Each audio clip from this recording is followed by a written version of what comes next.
Hi, my name is Darren from HJ.tax, and we're the team that seeks to demystify that sometimes confusing world of international tax.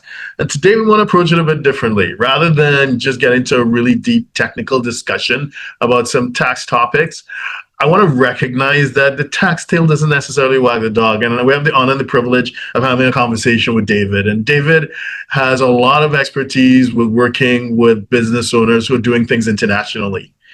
David, would you like to introduce yourself? Sure. My name is David Deaton. I'm a co-founder with my colleague Ann Thompson, and we have started MindSalt 8 more years ago.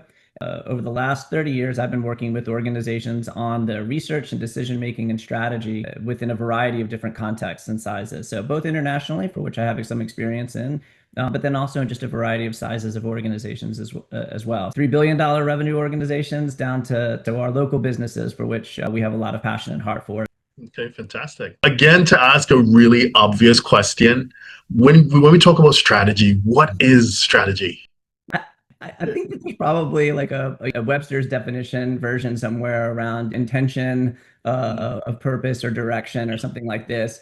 But for us, I think it's really about decision making and how and why and what forms the basis of that decision making.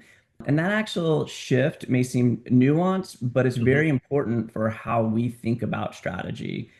Yes, one form of strategy is having a direction or a purpose or intention. But there's actually a couple of different schools of thought around how people form strategies and move their organizations and businesses forward.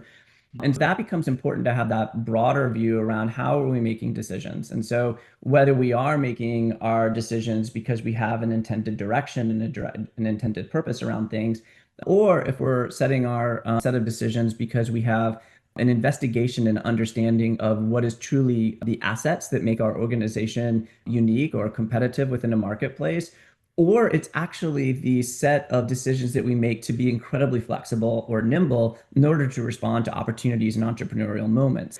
There are these three different schools of thought. They actually occur almost simultaneously, and the ability to be able to navigate when should you choose one, or how do you choose all three of them at the same time to investigate potential direction is really is sort of the a fun part of sort of strategy. And I think that having that broader definition of it's about the decision making and the rationale around the decision making that we make becomes important for that definition. Thank you, thank you. And this is something, and I know it's going to sound really weird coming from me as a tax advisor, but I speak to clients about all sorts of aspects of their business or their lives, and sometimes they do get kind of caught up in just tax, tax, tax, tax, Yeah. not understand, just forgetting temporarily perhaps that there's a bigger picture. Right. It's a bigger picture, and there's so much more to consider than just one aspect of it. And it's trying to keep that holistic perspective when I guess sometimes we get distracted by one particular aspect of that big picture.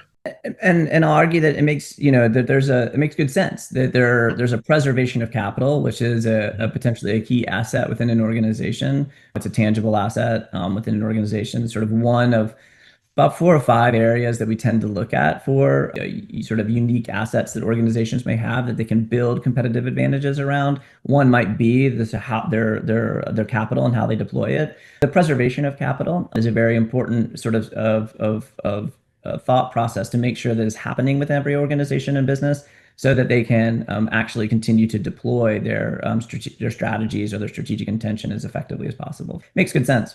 Thank you. So, David, if someone wanted to reach out to you and to find out more about you and your team and perhaps engage your services, what's the best way to do that? How can they best find you? Yeah, wonderful. Both through our website and LinkedIn. So the website would be themindsalt.com. I'm happy to reach out. You can actually set up a meeting straight from the website as well.